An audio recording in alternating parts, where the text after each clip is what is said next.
Now, the question is, why doesn't my partner want to have sex with me? Now, this is one of the most vulnerable questions a person can ask in a relationship. And if you're asking it, just know that you're not alone. A sudden or gradual decline in intimacy can feel confusing, hurtful, and even personal. But here's the truth. When sex disappears from a relationship, it's almost never about just the sex. It's a signal. Something deeper is being left unspoken. So let's unpack this clearly and directly in 4 major points. No fluff, no cliches, just the raw truth that you need to hear. So number 1 is emotional disconnection.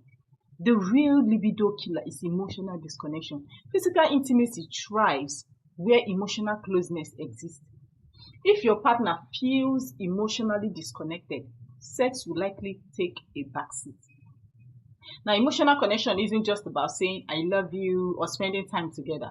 It's about presence, safety, and vulnerability. For example, maybe you have been busy lately. You come home from work, have dinner, and both of you scroll through your phones on opposite ends of the couch. You haven't had a real conversation in weeks. No deep check-ins, no playful teasing, no shared laughter. It might seem subtle, but to your partner, it feels like a growing gap. And in that silence, desire fades.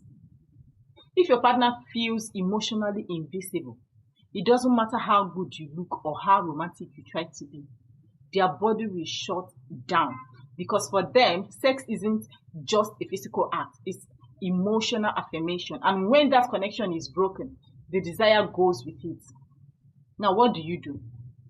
Rebuild intimacy outside the bedroom. Sit down and ask, how have you been feeling lately in life, in this relationship? Don't try to fix. Just listen when you ask that question. Let them feel seen again. Let them feel seen. Just listen to what they have to say when you ask the question. 2, performance pressure and resentment. One silent killer of sexual desire is the feeling of being expected to perform, especially when it doesn't feel natural. When one partner begins to feel like sex is an obligation, not a choice, it creates a kind of pressure that shuts everything down. Maybe you have said something like, we haven't had sex in weeks. What's wrong with you? Or maybe you have made jokes about it, about how long it's been. It may seem harmless, but it turns sex into a chore. And nobody wants to do chores out of guilt. You understand? So resentment also builds when one person feels like their needs are ignored outside the bedroom, yet they are expected to show up passionately inside it. Whether it's sharing responsibilities, emotional labor, or feeling appreciated, when your partner feels neglected in daily life, intimacy often becomes a battleground. I will still tell you what you will do to overcome this. Take a step back. Instead of focusing on the lack of sex, ask yourself, where might resentment be living in this relationship? Clean that up first. Intimacy follows emotional repair. 3, internal struggles that you can't see. Internal struggles that you can't see might be the reason. Sometimes the lack of sexual interest has nothing to do with you and everything to do with what your partner is going through inside of themselves.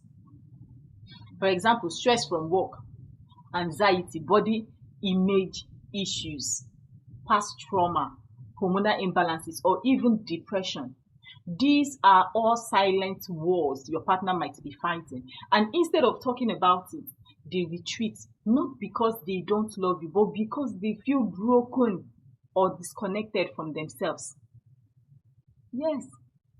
Now, when someone is struggling internally, sex often feels like too much, too exposing, too vulnerable. And since society doesn't always give people the tools to talk about these things openly, silence becomes their default response. It becomes their default response. What do you do when you're faced with this? Ask without pressure. Try. I have noticed you haven't seen yourself lately, not just sexually, but in general. If there's anything you're carrying that you haven't said out loud, I am here. No judgment. That kind of emotional safety opens doors that guilt or pressure never could. Number 4, you are touching the body, not the mind. Many people confuse sexual attraction with physical stimulation alone. But lasting desire isn't just physical, it's psychological, it's mental. If your partner feels mentally unengaged or emotionally bored, that the spark disappears. Even if you're doing everything right physically, it disappears. Take for example, you touch her the same way every time. You follow the same routine, or worse, you only initiate sex when you want to release, not when you want to connect. She sees through it. And over time, it makes her feel like she's just part of the process, not part of your passion. Attraction needs mystery, anticipation, variety. If you're not stimulating her mentally through conversation, flirtation, surprise, or playful tension, then sex becomes mechanical. And that's when desire dies. How do you solve this? What do you do? Start with the mind. Tease her with your words. Send a playful or suggestive message in the middle of her day. Be unpredictable in a good way. Make her wonder what you're thinking. Bring back the psychological chase. The truth you need to hear. If your partner doesn't want to have sex with you, it doesn't always mean they have fallen out of love.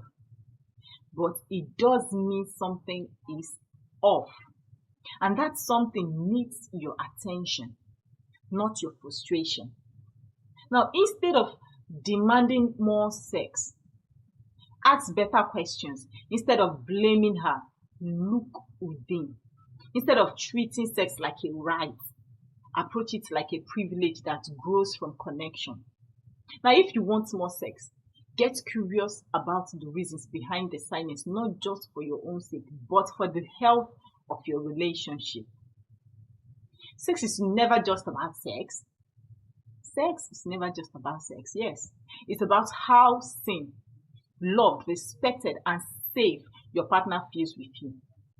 So dig deep, listen more, rebuild the foundation, because when intimacy is rooted in emotional connection, the physical part not only returns, but it thrives. Now, let's talk if this video made something click for you. Okay, now I want you to hit the subscribe button, like and share this video. Drop a comment and let me know your thoughts or experiences if you have any, and if you're working or reconnecting with your partner. Now subscribe for more real grounded advice that helps you build better relationships. You deserve the best in your relationship and life in general. See you next time.